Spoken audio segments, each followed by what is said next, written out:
तो आइए शुरू करते हैं। खिलजी वंश पे हमने अभी तक आपसे दिल्ली सल्तनत का जो गुलाम वंश था उस पर डिस्कस किया था। अगर हम खिलजी सल्तनत की बात करें, जो खिलजी वंश है ये 1290 से और 1320 तक चलता है। ठीक है, अब इसमें जितने भी महत्वपूर्ण जो भी टर्म्स हैं उसको हम देखेंगे और उस पर डिस्कस पूरा डिटेल करेंगे। आप वीडियो पूरा देखिएगा, क्योंकि ये दिल्ली सल्तनत का पूरा ये यहाँ पे आपके पास बिल्कुल संक्षेप में एक समरी के तौर पर हमने यहाँ पे पूरा लाया हुआ है और ये काफ़ी आपके लिए मददगार भी साबित होगा। चलिए हम देखें, खिलजी वंश में जो जलालुद्दीन फिरोज खिलजी है, इसने खिलजी वंश की स्थापना करी थी, है ना। अगर हम इसका जो महत्वपूर्ण फैक्ट है देखें, तो जलालुद्दीन फिरोज शाह खिलजी ने गुलाम वंश को समाप्त कर 1290 में खिलजी वंश की स्थापना की। ठीक है, उसके बाद जलालुद्दीन खिलजी ने किलो खरी, ठीक है, किलो खरी में अपना राजधानी स्थापित किया और उसके बाद बलबन की जो है रक्तरोह नीति को त्याग कर इसने उदार नीति को अपनाया था। ठीक, तो ये बहुत ही महत्वपूर्ण फैक्ट है, क्योंकि आपने देखा होगा बलबन ने लौह और रक्त की नीति अपनाई थी, और जब खिलजी वंश आता है तो उसमें जो ये जलालुद्दीन खिलजी होता है, इसने लौह और रक्त की नीति को त्यागा और अपने अनुसार उसने उदार नीति को अपनाया। ठीक, उसके बाद अगर बात करें तो जलालुद्दीन खिलजी ने हस्तक्षेप की नीति को भी अपनाया था। ठीक है, तो ये कुछ महत्वपूर्ण जो फैक्ट थे जलालुद्दीन खिलजी से संबंधित उन्हें उसको हमने देखा। अब आते हैं अलाउद्दीन खिलजी पर। देखिए, खिलजी वंश में जो अलाउद्दीन खिलजी था, इसके जो भी महत्वपूर्ण कार्य थे बहुत ही महत्वपूर्ण, और उसके साथ साथ जो भी इसने प्रशासनिक व्यवस्था में सुधार किया था ये बहुत महत्वपूर्ण है, और यहाँ से अलाउद्दीन खिलजी से बहुत सारे क्वेश्चन पूछे जाते हैं। ठीक है, तो अगर हम अलाउद्दीन खिलजी के हम टाइम पीरियड की बात करेंगे तो 1296 से 1316 तक ये चलता है। हम देखें तो जलालुद्दीन खिलजी के भतीजे अलाउद्दीन खिलजी ने उसकी हत्या कर दी और स्वयं दिल्ली का सुल्तान बन बैठा था।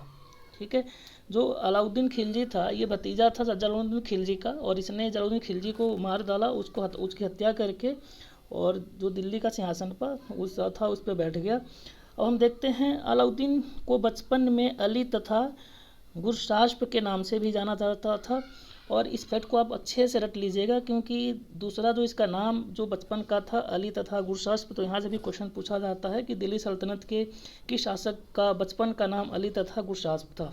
क्लियर। चलिए,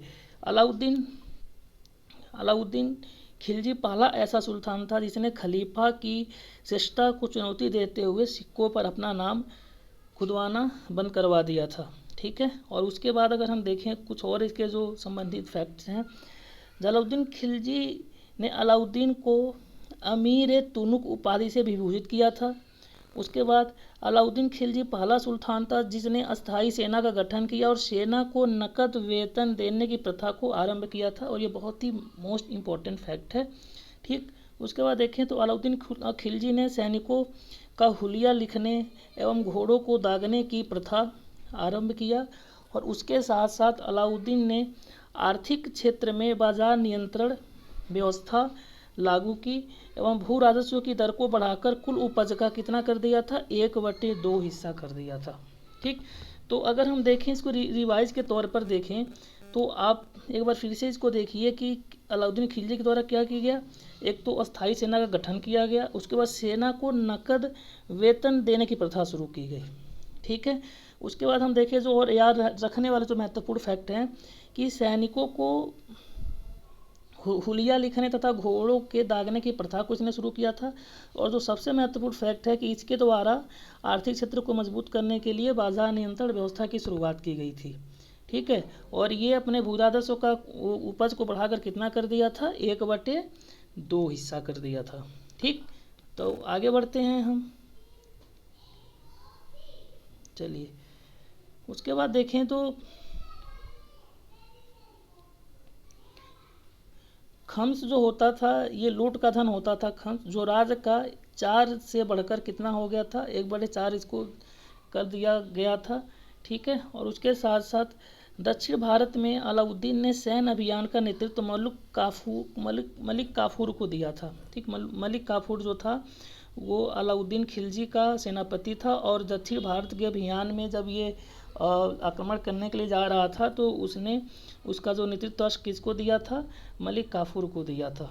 ठीक है, राजत्व का दैवी सिद्धांत प्रतिपादित करने वाला शासक अलाउद्दीन था। इसने सिकंदर ए शानी की उपाधि भी धारण की थी। ठीक। और उसके बाद देखें तो अमीर खुसरो जिन्होंने सितार, तबला जैसे वाद्ययंत्र का आविष्कार किया, अलाउद्दीन के दरबारी कवि थे। ठीक है। और अलाउद्दीन ने अमीर खुसरो को तूतिए हिंद की उपाधि से विभूषित किया था। उसके बाद देखें तो मिल्क इनाम वक्फ के अंतर्गत की गई भूमियों को राजस्व सुधारों के तहत वापस लेकर अलाउद्दीन ने इन्हें खालसा में परिवर्तित कर दिया था या राजकीय भूमि में परिवर्तित कर दिया था। यहाँ से आपसे क्वेश्चन पूछा जाता है कि दिल्ली सल्तनत का वह कौन सा शासक था जिसने भूमि को खालसा में परिवर्तित कर दिया था, तो वो था अलाउद्दीन खिलजी। ठीक है। इसके बाद अगर हम देखें तो जो हमारा अगला जो फैक्ट है कि अलाउद्दीन खिलजी ने अपने शासनकाल में 2 नवीन कर लगाए थे। एक आपका चराई कर था जो दुधारू पशुओं पर लगाया जाता था, और दूसरा था गढ़ी कर जो घर झोपड़ियों पर लगाया जाता था। ठीक है, ये भी महत्वपूर्ण है। उसके बाद तीसरा है अलाउद्दीन खिलजी ने सार्वजनिक वितरण प्रणाली, अलाउद्दीन खिलजी को सार्वजनिक वितरण प्रणाली का जनक कहा जाता है। अलाउद्दीन खिलजी ने अनाज के भंडारण के लिए बड़े बड़े गोदाम बनवाए थे। आप देखेंगे आज के टाइम जो पीडीएस सिस्टम लागू है ना, पब्लिक डिस्ट्रीब्यूशन जो सिस्टम है, जो लोगों को राशन मिलता है, सरकार प्रोवाइड कराती है, तो अगर आप इसकी शुरुआत देखेंगे तो दिल्ली सल्तनत में हो चुकी थी, जिसको सार्वजनिक वितरण प्रणाली कहा जाता है, और इसका जनक है अलाउद्दीन खिलजी। ठीक है। और ये बड़े स्केल पर डेवलप होती गई। अगर हम आधुनिक टाइम में बात करें, जब हमारा देश आज़ाद हुआ तो उस टाइम पर भी जब लोगों को खाद्यान्न लोगों तक पहुंचाने में समस्या आ रही थी, तो उस टाइम जो सरकार थी उसने सोचा कि हम लोगों तक बिल्कुल जो ग्रामीण इलाके हैं हम कैसे खाद्यान्न को पहुंचाएं, तो पीडीएफ सिस्टम की शुरुआत करी गई थी। ठीक है। तो ये हम देखें तो इसकी जो शुरुआत थी तो सार्वजनिक वितरण प्रणाली की, ये किसके टाइम पे हो चुकी थी? दिल्ली सल्तनत के शासक अलाउद्दीन खिलजी के टाइम पे शुरू हो चुकी थी। ठीक है। चलिए आगे बढ़ते हैं। उसके बाद अब हमारा जो दिल्ली सल्तनत का जो खिलजी वंश था, बहुत महत्वपूर्ण वंश था, वो समाप्त हो चुका है। हमने उसमें बहुत सारे महत्वपूर्ण फैक्ट्स को डिस्कस किया। अब हम आगे चलते हैं। जो हमारा जो अगला जो वंश है वो है तुगलक वंश। अगर हम तुगलक वंश के टाइम पीरियड की बात करेंगे तो 1320 से 1414 ईस्वी तक चलता है। आपको दिल्ली सल्तनत में जो भी वंश हैं, आपने अभी तक गुलाम वंश पढ़ा, खिलजी वंश पढ़ा और तुगलक वंश पढ़ा, तो इनका जो टाइम पीरियड है ये आपको पता होना चाहिए, क्योंकि कभी कभी आपके एग्ज़ाम में ये जो दिल्ली सल्तनत से संबंधित जो वंश हैं, जो राजवंश हैं, इनके ये जो क्रोनोलॉजिकल ऑर्डर होता है उसको पूछ देते हैं। तो आपको ये पता होना चाहिए किसका टाइम पीरियड कितना है और कैसा था। कभी कभी ये कूट बना के मैच करने के लिए दे देते हैं, तो यहाँ से आप ध्यान दीजिएगा। ठीक है। अब तुगलक वंश में आते हैं। अब आपको हमने बताया कि जो तुगलक वंश का जो टाइम पीरियड था 1320 से 1414 ईस्वी तक था। अब हम तुगलक वंश की अगर देखें तो पहला शासक था, इसका नाम था गयासुद्दीन तुगलक। इसका टाइम पीरियड कब से कब तक था? 1320 से 1325 ईस्वी तक था। अब इसके महत्वपूर्ण जो भी तथ्य हैं इसको हम देखते हैं। खुसरो खां को पराजित कर गाजी मलिक या गयासुद्दीन तुगलक ने दिल्ली सल्तनत पर तुगलक वंश के शासन की स्थापना की और उसने 29 बार मंगोलों को विफल किया। तो याद रखिएगा, इस पर भी क्वेश्चन बना हुआ है कि दिल्ली सल्तनत का वो कौन सा शासक था जिसने सबसे अधिक मंगोलों को हराया था। तो उसका नाम है कौन? गयासुद्दीन तुगलक। ठीक है। और ये संस्थापक था तुगलक वंश का। क्लियर। चलिए आगे बढ़ते हैं। अगले फैक्ट को हम देखते हैं। इसमें गयासुद्दीन ने अपने साम्राज्य में सिंचाई की व्यवस्था की तथा संभवतः नहरों का निर्माण करने वाला वह प्रथम शासक था। और इस बात को आप लोग बिल्कुल फैक्ट को याद कर लीजिएगा कि दिल्ली सल्तनत में सबसे पहली बार जो सिंचाई की व्यवस्था की गई थी और नहरों का जो निर्माण किया गया था वो कौन था? आपका गयासुद्दीन तुगलक। ठीक है। अब ये फिरोज तुगलक के बारे में भी पढ़ेंगे तो देखिए फिरोज तुगलक ने भी नहरों का निर्माण किया था, सिंचाई की व्यवस्था करी थी, लेकिन इसमें सबसे पहली बार किया था गयासुद्दीन तुगलक ने। ठीक है। लेकिन जो बड़े स्केल पे अगर आप देखेंगे तो वो किया था फिरोज तुगलक ने। तो अभी हम इसको आगे डिस्कस करेंगे। फिर से कुछ और फैक्ट जानते हैं कि गयासुद्दीन ने रोमन शैली में एक नवीन नगर तुगलकाबाद बसाया और इस शहर में 56 कोट नामक दुर्ग भी बनवाया। और यह कहाँ स्थित है? दिल्ली के नज़दीक स्थित है। ठीक है। और दिल्ली का प्रथम सुल्तान था जिसने गाजी की उपाधि धारण की थी। मोस्ट इंपॉर्टेंट है। ठीक है। गयासुद्दीन तुगलक दिल्ली का वो प्रथम ऐसा सुल्तान था जिसने गाजी की उपाधि धारण की थी। अब हम आते हैं मोहम्मद बिन तुगलक पे। ठीक है। मोहम्मद बिन तुगलक पे, और इसका टाइम पीरियड अगर हम देखेंगे तो 1325 से 1321 ईस्वी तक, 51 ईस्वी तक का है। सॉरी। अब हम मोहम्मद बिन तुगलक से महत्वपूर्ण जितने भी फैक्ट निकल कर के आते हैं उसको हम डिस्कस करते हैं। ठीक है। तो चलिए गयासुद्दीन तुगलक की मृत्यु के पश्चात जौना खां दिल्ली के सिंहासन पर बैठा एवं इतिहास में मोहम्मद बिन तुगलक के नाम से प्रसिद्ध हुआ। तो मोहम्मद बिन तुगलक का अगर आप देखेंगे अन्य नाम उसका जौना खां था। ठीक है, तो आइए और इसके जो भी महत्वपूर्ण फैक्ट हैं उसको देखते हैं। मोहम्मद बिन तुगलक मध्यकाल का सबसे शिक्षित, विद्वान और योग्य शासक था, परंतु वह अपनी सनक भरी योजनाओं के कारण इतिहास में यथेष्ट स्थान नहीं बना सका। जानते हैं जो मोहम्मद बिन तुगलक था ये बहुत ही पढ़ा लिखा शासक था, दिल्ली सल्तनत का बहुत होशियार था, और इसे अगर हम यूँ कह सकते हैं तो हम पढ़ा लिखा गंवार कह सकते हैं, क्योंकि इसने जितने भी डिसीजन लिए अपने पूरे जीवन काल में जब तक ये शासक रहा, तो कुछ ऐसे के अटपटे बिना सोचे समझे डिसीजन थे जिसका उसको खामियाजा भुगतना पड़ा था, और जिससे इसको अगर देखेंगे तो बदायूनी नामक एक इतिहासकार था, उसने लिखा था जब इसकी मृत्यु होती है मोहम्मद बिन तुगलक की, तो उसने लिखा था कि मोहम्मद बिन तुगलक को उसकी जनता से और जनता को मोहम्मद बिन तुगलक से मुक्ति मिल गई। ठीक है, क्योंकि ऐसे एक सनक भरे डिसीजन लेना तो जो ये इसका जो कार्य होता था, और उसी से इसको लोग पागल भी इसको घोषित कर दिए थे। ठीक है, तो आइए आगे देखते हैं। मोहम्मद बिन तुगलक ने दीवान अमीर कोही यानी कृषि विभाग की स्थापना की थी। ठीक है, ये बहुत महत्वपूर्ण है, इसको आप लोग याद रख लीजिएगा कि मोहम्मद बिन तुगलक के द्वारा कृषि विभाग की स्थापना की गई थी, उसका नाम था दीवान अमीर कोही। ठीक, फिर देखें तो मोरक्को निवासी इब्न बतूता 1333 ईस्वी में मोहम्मद बिन तुगलक के शासनकाल में दिल्ली का काजी नियुक्त किया गया था। ठीक है, कब? 1333 ईस्वी में, है ना। और जो इब्न तूता का एक उसके पुस्तक का नाम, उसका क्या नाम है? रिहला। क्या नाम है? रिहला। ठीक, रिहला जो पुस्तक इसने डाक व्यवस्था की बात कही हुई है, और मोहम्मद बिन तुगलक के टाइम पीरियड में जो उसका शासन है प्रशासनिक व्यवस्था थी उसके बारे में उसका पूरा वर्णन किया हुआ है। तो रिहला किसने लिखा है? इब्न तूता ने लिखा हुआ है, और ये कब आया था? 1333 ईस्वी में आया था। क्लियर? चलिए, मोहम्मद बिन तुगलक ने इब्न तूता को 1342 ईस्वी में राजदूत बनाकर चीन भेजा। मोहम्मद बिन तुगलक ने इंशा-ए-महरू नामक पुस्तक की रचना की, मोस्ट इम्पॉर्टेंट है। यहाँ से आपको दो पुस्तकों के नाम पता चली, एक आपको रिहला जिसका जो लेखक था वो था इब्न बतूता, और दूसरी जो पुस्तक है इंशा-ए-महरू उसको लिखा था मोहम्मद बिन तुगलक ने। आइए आगे देखते हैं। 1341 ईस्वी में चीनी सम्राट तोगन तिमुख ने अपना एक राजदूत भेजकर मोहम्मद बिन तुगलक से हिमाचल प्रदेश के बौद्ध मंदिरों के जीर्णोद्धार के लिए अनुमति मांगी। उसके बाद देखें तो मोहम्मद बिन तुगलक के शासनकाल में हरिहर एवं बुक्का नामक दो भाइयों ने 1336 ईस्वी में स्वतंत्र राज्य विजयनगर की स्थापना करी थी। ठीक, जो विजयनगर की स्थापना की गई थी वो मोहम्मद बिन तुगलक के टाइम काल में की गई थी, और उसके जो संस्थापक थे जिन्होंने स्थापना की थी, दो भाई थे हरिहर और बुक्का। कब किया था? 1336 ईस्वी में।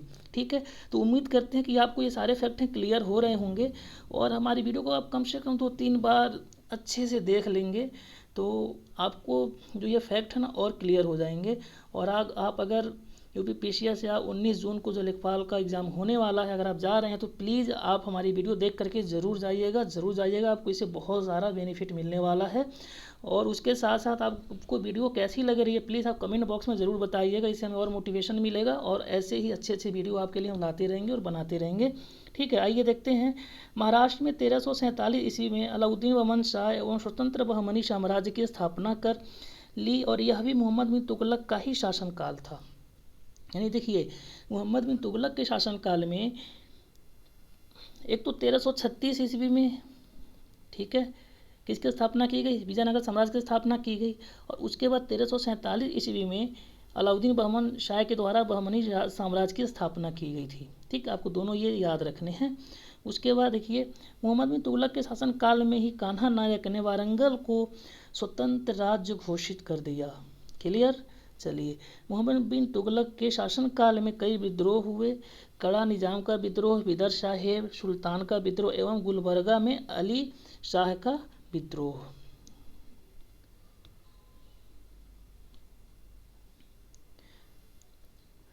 मोहम्मद तुगलक की मृत्यु ठट्टा के निकट हुई थी। इतिहासकार जियाउद्दीन वर्नी ने लिखा था कि अतः जनता को उससे मुक्ति मिल गई, उससे जनता, जो भी मैंने आपको रिपीट किया था।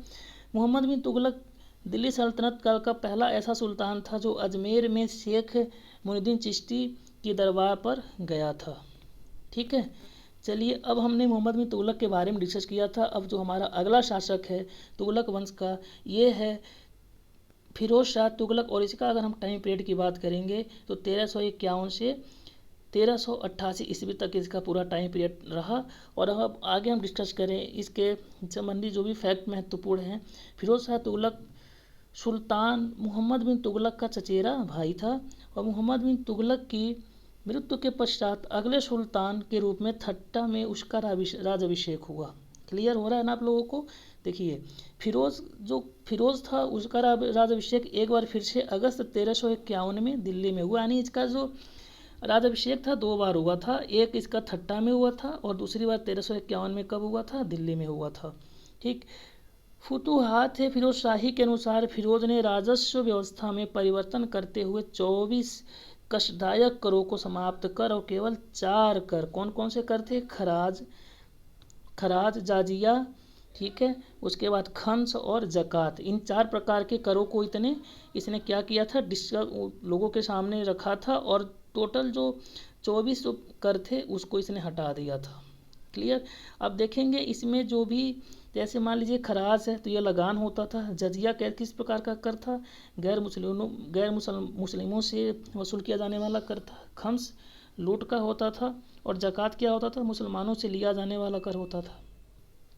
ठीक है, आइए आगे बढ़ते हैं। देखिए, ब्राह्मणों पर जजिया कर लगाने वाला पहला सुल्तान कौन था? फिरोज शाह तुगलक। ठीक है, फिरोज तुगलक ने कृषि को उन्नत बनाने के लिए सिंचाई विभाग की स्थापना की थी और सिंचित भूमि पर कुल उपज का 1/10 भाग हक के सर्व अध्यारोपित किया। फिरोज शाह तुगलक ने 5 बड़े नहरों का निर्माण कराया और जिसमें सर्वाधिक महत्वपूर्ण उलुग खानी नहर थी, जिसके द्वारा यमुना का पानी हिसार तक पहुंचाया जाता था। क्लियर? चलिए उसके बाद देखें तो फिरोज तुगलक ने हिसार, फिरोजाबाद, फतेहाबाद, जौनपुर, फिरोजपुर सहित 300 नगरों की स्थापना की थी। फिरोज तुगलक ने अशोक के खिजराबाद यानी टोपरा एवं मेरठ में स्थित 2 स्तंभों को वहां से स्थानांतरित कर कहाँ लाया? दिल्ली लाया, दिल्ली स्थापित किया था। ठीक, फिरोज तुगलक ने अनाथ मुस्लिम महिलाओं, विधवाओं एवं लड़कियों के लिए दीवान खैरात यानी दान विभाग की स्थापना की थी। उसके बाद देखें तो फिरोज तुगलक के शासनकाल में सुल्तानों में दासों की संख्या सर्वाधिक थी और उसने एक दीवान बंदगान यानी दास विभाग की भी स्थापना किया था। ठीक है, दास विभाग की इसने स्थापना की थी। उसके बाद देखें तो फिरोज शाह तुगलक की आत्मकथा का नाम फुताहत ए फिरोज शाही था। फिरोज शाह तुगलक ने दिल्ली के निकट दारुल सफ़ा नामक एक खैराती अस्पताल भी खोला था। फिरोज शाह तुगलक ने चांदी तांबे के मिश्रण से ससगनी, अद्दा, विख जैसे सिक्के चलवाए। फिरोज शाह तुगलक ने आत्मकथा फताहुत फिरोज शाही के नाम से लिखी और दिल्ली सल्तनत का ऐसा पहला शासक था जिसने अपनी आत्मकथा लिखी थी फिरोज शाह तुगलक ने। उसका जो आत्मकथा था उसका नाम था फतूहात ए फिरोज शाही। क्लियर? चलिए आगे बढ़ते हैं। फिरोज तुगलक के दरबार में शम्स ए सिराज, ठीक है, वफीक एवं जियाउद्दीन बर्नी जैसे विद्वानों को संरक्षण प्रदान था। तो आप लोग इन दोनों को याद रखिएगा, समझ रहे, ये दोनों पूछे जाते हैं। जियाउद्दीन बर्नी और शम्स ए सिराज किसके दरबारी संरक्षण थे? फिरोज तुगलक के दरबार में। फिरोज तुगलक ने ज्वालामुखी मंदिर के पुस्तकालय से लूटे गए 1300 ग्रंथों में से कुछ का फारसी अनुवाद दलायल फिरोज शाही के नाम से फारसी विद्वान अजुद्दीन खादिल खानी द्वारा करवाया था। दिल्ली स्थित फिरोज शाह कोटला दुर्ग फिरोज तुगलक द्वारा ही निर्मित करवाया गया था। ठीक है, दिल्ली में जो फिरोज शाह कोटला है, दुर्ग है, उसको किसने निर्मित करवाया था? फिरोज तुगलक ने निर्मित करवाया था। चलिए आगे आते हैं। अब हमारा जो अगला है नसरुद्दीन मोहम्मद तुगलक। ठीक है, नसरुद्दीन मोहम्मद तुगलक वंश का अंतिम शासक था। इसी के शासनकाल में तैमूरलंग ने 1398 ईस्वी में भारत पर आक्रमण किया। उसके बाद देखें तो मलिक शर्षक नामक एक हिजड़े ने नसीरुद्दीन मोहम्मद के शासनकाल में ही जौनपुर को एक स्वतंत्र राज्य घोषित कर दिया था। ठीक है, मलिक शर्षक नाम एक हिजड़ा था और वो नसीरुद्दीन मोहम्मद के शासनकाल में जौनपुर को एक स्वतंत्र राज्य घोषित कर दिया था। आगे देखें तो हमारा अगला जो है वंश ये है सैयद वंश। ठीक है, तो इसमें अगर हम देखें सैयद वंश की बात करें तो सैयद वंश और साथ में लोदी वंश है, तो ये 1414 से लेकर के 1526 ईस्वी तक चलता है। तो हम सबसे पहले सैयद वंश की बात करेंगे। तो सैयद वंश जो इसमें है ये 1414 से और 1421 ईस्वी तक चलता है। सैयद वंश के संस्थापक की बात करें तो जो इसका संस्थापक था इसका नाम था खिज्र खान। ठीक, तारीख मुबारक शाही में खिज्र खान को सैयद बताया गया है। ठीक है, आइए अब हम लोदी वंश पे आते हैं। लोदी वंश अगर हम देखें तो 1451 से 1526 ईस्वी तक चलता है। ठीक है, अगर हम लोदी वंश की बात करें तो इसका जो संस्थापक था कौन था, बहलोल लोदी था। और लोदी वंश के कुल 3 शासक हुए, एक पहला बहलोल लोदी, सिकंदर लोदी और इब्राहिम लोदी। तो बहलोल लोदी का टाइम पीरियड आप देखेंगे तो 1451 से 1489 ईस्वी और सिकंदर लोदी का जो टाइम पीरियड था 1489 से 1517 ईस्वी और इब्राहिम लोदी का अगर हम टाइम पीरियड की बात करें तो 1517 से 1526 ईस्वी, है ना। चलिए आगे कुछ महत्वपूर्ण जो भी तथ्य हैं उनको हम देख लेते हैं बहलोल लोदी से संबंधित। आपको हमने पहले ही बताया कि जो बहलोल लोदी था उसने लोदी वंश की स्थापना किया था। दिल्ली पर प्रथम अफगान राज्य की स्थापना का श्रेय बहलोल लोदी को दिया जाता है और उसने लोधी वंश की स्थापना की थी। ठीक, इस पर भी क्वेश्चन बन चुका है दोस्तों, ध्यान देना आप लोग कि दिल्ली पर अगर देखेंगे तो अफगान राज्य की स्थापना किसने किया था, तो बहलोल लोदी ने किया था। किसने किया था, बहलोल लोदी ने किया था। ठीक है, चलिए बहलोल लोदी ने शाह गाजी की उपाधि धारण की तथा बहलोल सिक्कों का प्रचलन करवाया। क्लियर, अब हम सिकंदर लोदी को देखते हैं। लोदी वंश के शासक सुल्तान सिकंदर लोदी ने 1504 में आगरा शहर का निर्माण करवाया था। मोस्ट इम्पॉर्टेंट फैक्ट है ना, वहाँ पे आप उसको फोकस करिएगा। यहाँ अपनी राजधानी स्थापित किया। ठीक, सिकंदर लोदी ने आगरा शहर की 1504 में स्थापना करी थी और उसके साथ साथ उसने आगरा को अपनी राजधानी भी बनाया। सिकंदर लोदी ने भूमि के माप के लिए गज ए सिकंदरी का प्रचलन भी किया था। ठीक, गज ए सिकंदरी का भी प्रचलन किया था। ये क्या था, एक माप था, भूमि माप था ये।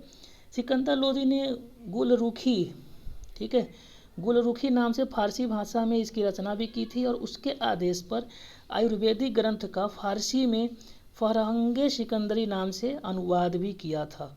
देखिए दो चीज़ है, एक आपका गुलरुखी है तो इसने फारसी भाषा में कविता लिखी थी। ये पूछा जा सकता है कि जो गुलरुखी है उसको किस भाषा में लिखा गया था, लोदी सिकंदर लोदी के द्वारा, तो ये फारसी भाषा में। क्लियर, उसके बाद देखें तो अब ये जो आपके यहाँ पर सामने लिखा हुआ है कि फरहंगे सिकंदरी। ठीक, फरहंगे सिकंदरी ये जो अनुवाद था ये किसका था फारसी भाषा में, तो ये था आयुर्वेद ग्रंथ का।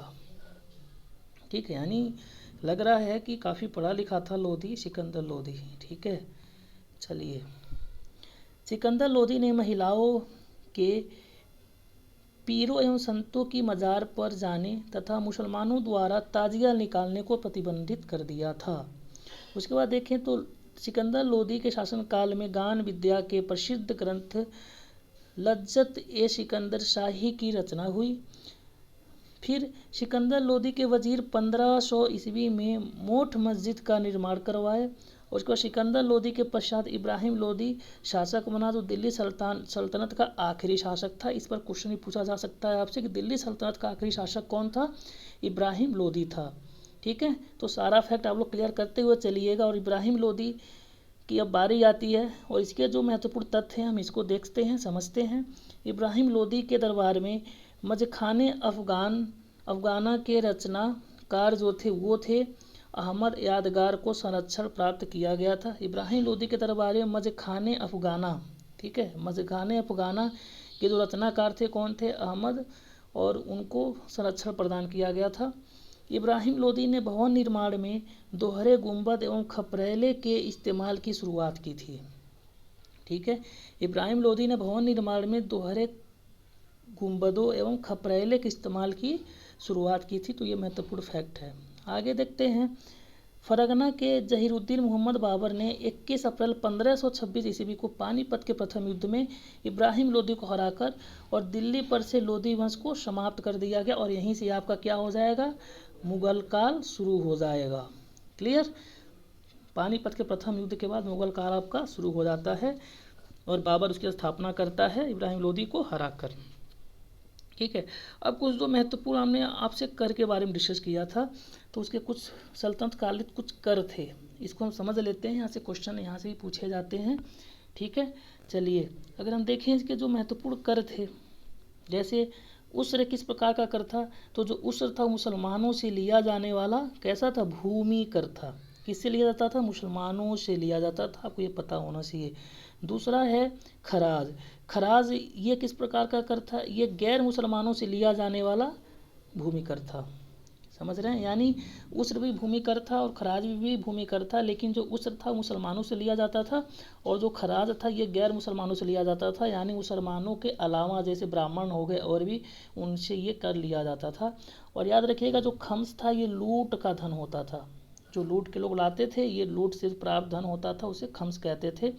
जाजिया कर देखिए, जो जाजिया कर था ये भी गैर मुसलमानों से लिया जाने वाला ये धार्मिक कर था। बात समझ रहे हैं आप। देखिए यहाँ गैर मुसलमानों से लिए जाने वाले दो कर हैं, एक आपका खराज, एक आपका जाजिया है। जो खराज है ये भी गैर मुसलमानों से लिया जाता था, लेकिन ये भूमि कर था। और यहाँ पे जजिया दिया हुआ है, ये भी गैर मुसलमानों से लिया जाता था, लेकिन ये धार्मिक कर था। लेकिन जो जाजिया है ये ब्राह्मणों से लिया जाता था, ब्राह्मणों से लिया जाने वाले धार्मिक कर था। और भूमि कर जो था गैर मुसलमानों से लिया जाता कौन सा था, खराज था। क्लियर। अब ज़कात की बात करें तो ज़कात जो था ये मुसलमानों से लिया जाने वाला धार्मिक कर था। समझ में आ रही है आप लोगों को बात।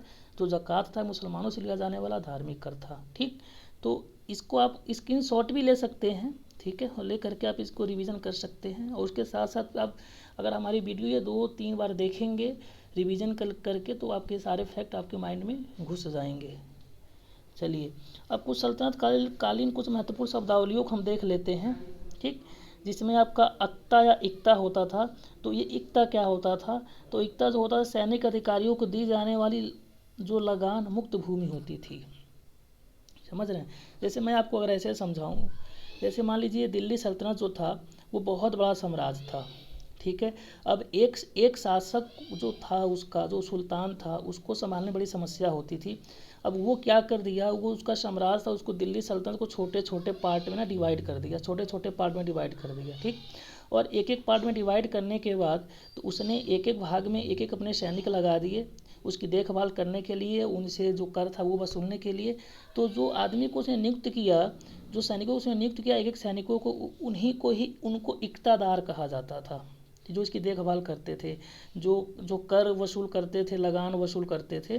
ठीक है, तो उनको इक्तादार कहा जाता था और इस व्यवस्था को इक्ता कहा गया था। तो यही कह रहा है कि जो इक्ता था वो सैनिक अधिकारियों द्वारा लिया जाने वाला एक क्या था, एक लगान मुक्त भूमि थी। क्लियर।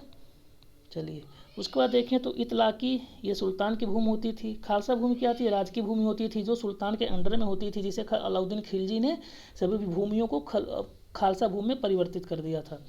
मिल्क क्या होता था, मिल विद्वानों को दी गई एक कर मुक्त भूमि होती थी, इस पर टैक्स नहीं लगाया जाता था मिल्क पे। ठीक है, वक्फ धार्मिक कार्यों के लिए लिया गया ये लगान मुक्त भूमि था। मसाहत क्या होता था, ये भूमि की पैमाइश होती थी, उसका नाम था मसाहत। हसमेकत केंद्रीय सेना, हसमे अतरफ या प्रांतीय सेना होती थी। ठीक है, चलिए अब हम आगे देखते हैं बहमनी साम्राज्य। अभी डिस्कस किया था हम लोगों ने कि बहमनी साम्राज्य की जो स्थापना थी वो 1347 ईस्वी में मोहम्मद बिन तुगलक के शासन में किया गया था। तो 1347 ईस्वी में हसन गंगू उर्फ अलाउद्दीन बहमन शाह ने बहमनी साम्राज्य की स्थापना की थी। ठीक है, बहमनी राज्य में आधुनिक महाराष्ट्र, मध्य प्रदेश और उड़ीसा, ठीक है, क्षेत्र आते थे। और इनमें अगर देखें तो इनमें देवगिरी दौलताबाद का किला प्रमुख था। बहमनी शाह ने गुलबर्गा में अपनी राजधानी स्थापित की एवं इसका नाम बदलकर हसनाबाद रख दिया था। ठीक, बहमनी शाह ने गुलबर्गा में अपनी राजधानी स्थापित की एवं इसका नाम बदलकर हसनाबाद रख दिया था। चलिए आगे बढ़ते हैं। बहमनी राजवंश के शासक जो की बात करें तो मोहम्मद शाह प्रथम ने विजयनगर पर आक्रमण करके वहां के तत्कालिक शासक बुक्का को परास्त किया था। तो बुक्का को किसने परास्त किया था? मोहम्मद शाह प्रथम ने। ठीक है, इसने पहली बार, मोहम्मद शाह प्रथम ने पहली बार बुक्का को परास्त किया था। ठीक है, अब 1361 ईस्वी में मिस्र के खलीफा ने मोहम्मद शाह प्रथम को मान्यता प्रदान की तथा दक्षिण भारत का सुल्तान स्वीकार कर लिया। ठीक है, तो मोहम्मद शाह प्रथम को दक्षिण भारत का सुल्तान प्राप्त स्वीकार कर लिया गया था। बहमनी राज्य के 8वें शासक कौन थे? ताजुद्दीन फिरोज शाह ने विजयनगर से संघर्ष किया और उन्हें संधि करने पर विवश कर दिया था। क्लियर? सुल्तान फिरोज शाह ने गुलबर्गा से थोड़ी दूरी पर, है ना, फिरोजाबाद नामक नगर बसाया था। ठीक, और उसके बाद अगर हम देखें तो बहमनी के सुल्तान अहमद शाह ने राजधानी को गुलबर्गाबाद से कहाँ स्थानांतरित कर दिया? वीदर स्थानांतरित कर दिया था। ठीक, बहमनी के सुल्तान थे कौन? अहमद शाह। इन्होंने अपनी राजधानी को गुलबर्गा से कहाँ बदला? वीदर। अहमद शाह के शासनकाल में बहमनी का विजयनगर का साथ संघर्ष हुआ। ठीक है, और उसके साथ साथ अगर हम देखें तो क्या था? तथा विजयनगर का शासक देवराय परास्त हुआ था। ठीक, बहमनी राजवंश के शासक हुमायूं को उसकी क्रूरता एवं विलासिता के कारण क्रमशः जालिम, हुमायूं एवं पूर्व का नीरो कहा गया, है ना। चलिए आगे देखते हैं हम।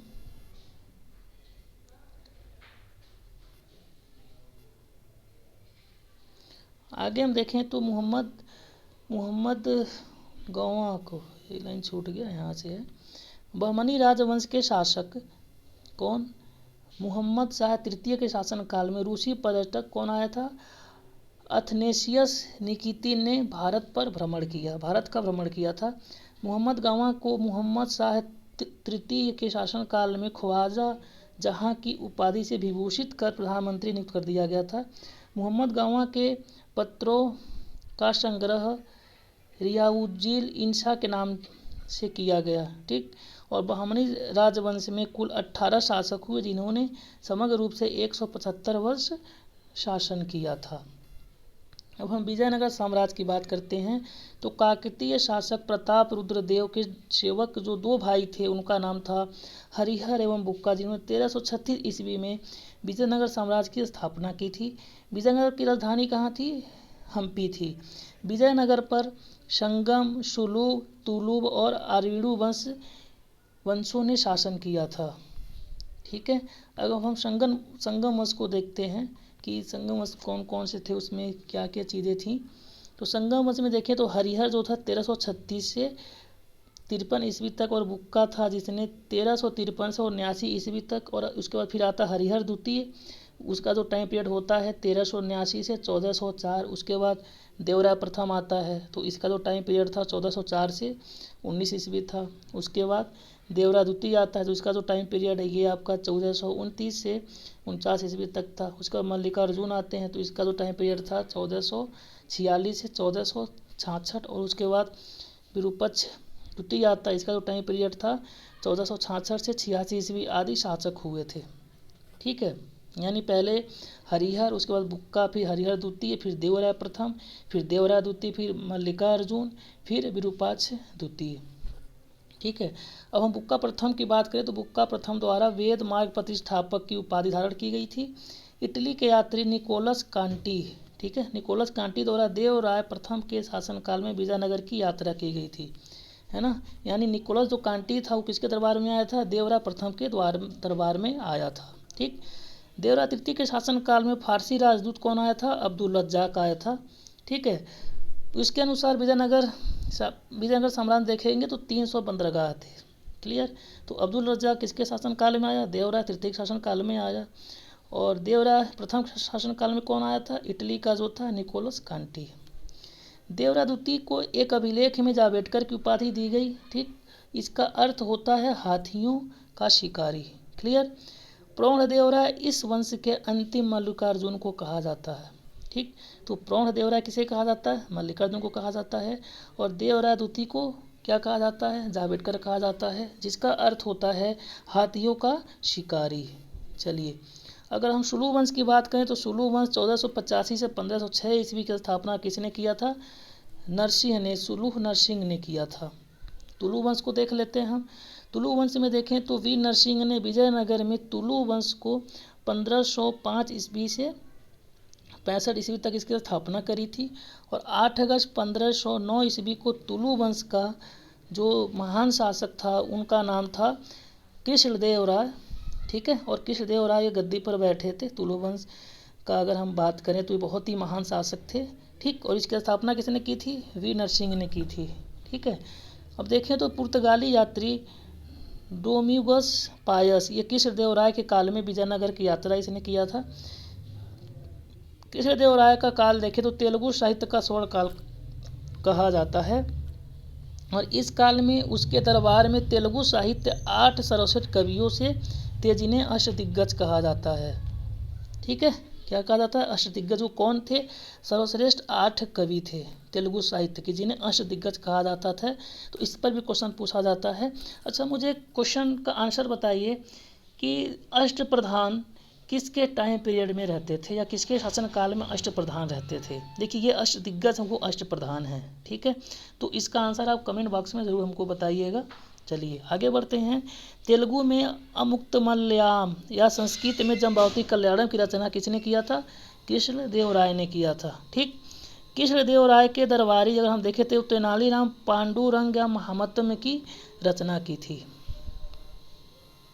ठीक, आगे देखें तो हजारा एवं विट्ठल स्वामी मंदिरों का जो निर्माण था किसके द्वारा कराया गया था, कृष्णदेव राय के द्वारा कराया गया था। आंध्र भोज, अभिनव घोष और आंध्र पितामह जो था उपाधियाँ किसके द्वारा ली गई थी, कृष्णदेव राय के द्वारा ली गई थी। राक्षस तंगड़ी या तालीकोटा या बन्नी हट का युद्ध अगर हम देखेंगे हुआ था 1565 ईस्वी में। यह बहुत महत्वपूर्ण है दोस्तों, आपको ये पता होना चाहिए। और इसी युद्ध के साथ जो विजयनगर साम्राज्य था कोलैप्स हो जाता है, फॉल डाउन हो जाता है, बिखर जाता है। कौन सा युद्ध था, इसका नाम था राक्षसी तंगड़ी या तालीकोटा का युद्ध, या फिर इसको बन्नी हट्टी के युद्ध से भी हम जानते हैं। कब हुआ था, 1565 ईस्वी में। क्लियर। तालीकोटा युद्ध में विजयनगर की ओर से उसका हिस्सा कौन लिया था या फिर उसको कौन नेतृत्व कर रहा था, उसका नाम था राम राय। क्या नाम था, राम राय। क्लियर। हम आरायुडु वंश की बात करें तो आरवीडु वंश के हम देखें तो विजयनगर साम्राज्य में चौथा आरवीडु वंश था। और हम देखें तो इसका जो स्थापना था कौन किया था, तिरुमल द्वारा सदाशिव को अपदस्थ करके किया गया था। तो किसने किया था, तिरुमल के द्वारा किया गया था। और आरावड़ी वंश की राजधानी कहाँ थी, पेनुकोंडा थी। आरावड़ी वंश की राजधानी कहाँ थी, पेनुकोंडा थी। ठीक है, चलिए आगे आते हैं और इसमें हम देखते हैं आगे घटते क्रम में विजयनगर साम्राज्य की प्रशासनिक इकाई की अगर हम बात करें तो इस प्रकार थी। पहले मंडलम था जिसे हम प्रांत कहते थे, उसका कोट्टम होता था जिसको हम कमिश्नरी बोलते थे, वलनाड होता था, वलनाड मतलब जिला होता था, नोड जो होता था मेला ग्राम होता था, और ऊर जो होता था ये ग्राम होता था। ठीक, यानी जो सबसे बड़ी इकाई हम अगर हम देखें तो पहले मंडलम, फिर कोट्टम, फिर वलनाड, फिर नोड, उसके बाद ऊर। तो आपको ये क्रम पता होना चाहिए। राज्य की आय का प्रमुख जो साधन भू राजस्व था वो कुल उपज का 1/6 हिस्सा लिया जाता था। दक्षिण भारत में बसे उत्तर भारतीय लोगों को क्या कहा जाता था, बड़वा कहा जाता था। क्या, बड़वा कहा जाता था। ठीक है, मनुष्यों की अगर हम खरीद बिक्री की बात करें तो मनुष्यों की खरीद बिक्री जो होती थी उसको हम क्या कहते थे, वेशवग कहते थे। मनुष्यों की खरीद बिक्री को क्या कहते थे, वेशवग कहते थे। और 1354 ईस्वी के एक अभिलेख से ज्ञात होता है कि विजयनगर साम्राज्य में सती प्रथा प्रचलित थी। ठीक, अब राज्य के नियंत्रण वाली भूमि को भंडारण ग्राम कहा जाता था। ठीक है, कृष्णदेव राय को संत वायसराय भी कहा जाता है। और विजयनगर का सबसे अगर देखेंगे तो जो महत्वपूर्ण बंदरगाह था वो कौन सा था, गोवा था। कृष्णदेव राय वैष्णव धर्म का अनुयायी था। ठीक है, और कृष्णदेव राय के राजकवि अलसानी प्रद्योन को आंध्र कविता का पितामह कहा जाता है। ठीक, हम इसके प्रशासनिक व्यवस्था की बात कर लें तो नयंकर व्यवस्था विजयनगर साम्राज्य में प्रचलित थी। जो चोल युग एवं विजयनगर युग के राजतंत्रों में अंतर यही नयंकर व्यवस्था है। ठीक है, अंतर यही नायकर व्यवस्था है जो चोल युग और विजयनगर युग के राजतंत्रों में ये अंतर को स्पष्ट करती थी। और एक जो व्यवस्था थी प्रशासनिक, उसका नाम था नायक। ये क्या होता था, विजयनगर के सेना नायकों को नायक कहा जाता था। ठीक है, और ये नायक वस्तुतः भूमि सामंत थे जिन्होंने अपने अधीनस्थ एक सेना के रख रखाव के लिए भूमि दी जाती थी। अमरम क्या होता था, अगर हम अमरम की बात करें तो अमरम नायकों को दिया जाने वाला एक क्या था, भूखंड था। और इसके कारण नायकों को आराम नायक भी कहा जाता, अमर नायक भी कहा जाता था। हम अयंगर व्यवस्था की बात करें तो अयंगर व्यवस्था प्रशासन को सुचारू रूप से चलाने के लिए प्रत्येक ग्राम को एक स्वतंत्र इकाई के रूप में संगठित किया गया था। और इस संगठित ग्रामीण इकाइयों के प्रशासन हेतु 12 प्रशासकीय अधिकारियों की नियुक्ति की जाती थी। इन्हें वेतन के बदले क्या, लगान मुक्त कर जमीन दी जाती थी। और इस व्यवस्था को अयंगर व्यवस्था कहा जाता था। ठीक है, तो दोस्तों अगर हम देखें तो ये जो हमारा कंप्लीट जो डिस्कशन था, ये दिल्ली सल्तनत का पूरा कंप्लीट डिस्कशन हमने आपके सामने किया। और उम्मीद करते हैं कि आपने हमारी वीडियो को पूरा देखा होगा और आपको वीडियो काफ़ी अच्छी लग रही होगी, पसंद आ रही होगी। और आपको हमारी वीडियो पसंद आ रही हो, प्लीज़ हमारी वीडियो को आप ज़्यादा से ज़्यादा शेयर करिए। और ऐसे ही आपके साथ हम पूरी तत्परता के साथ लगे हुए हैं, जुड़े हुए हैं। और अच्छे काफ़ी अच्छे टॉपिक पर हम ऐसे ही अच्छे वीडियो लाएंगे। ठीक है, तो आप लोग हमारे वीडियो को ज़रूर देखिए और लाइक भी करिए और ज़्यादा से ज़्यादा शेयर भी करिए। हम ऐसे ही एक अच्छे टॉपिक के साथ फिर आपसे हम मिलेंगे। और हमारा वीडियो देखने के लिए आपको धन्यवाद।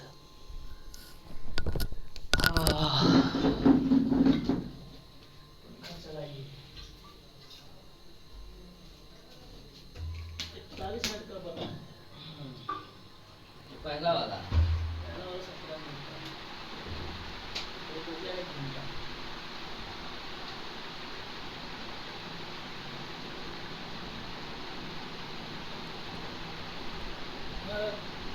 पेज था,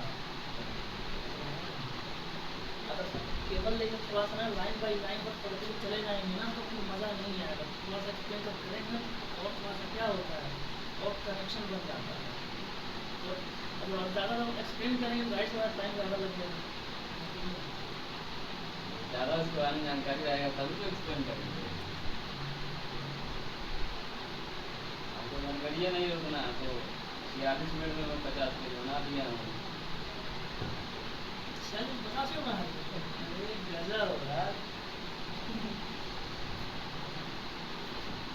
चलिए बढ़िया है, आपको वीडियो भेज दे रहे हैं। ठीक है, धका धक वीडियो मज़ा आ जाएगा।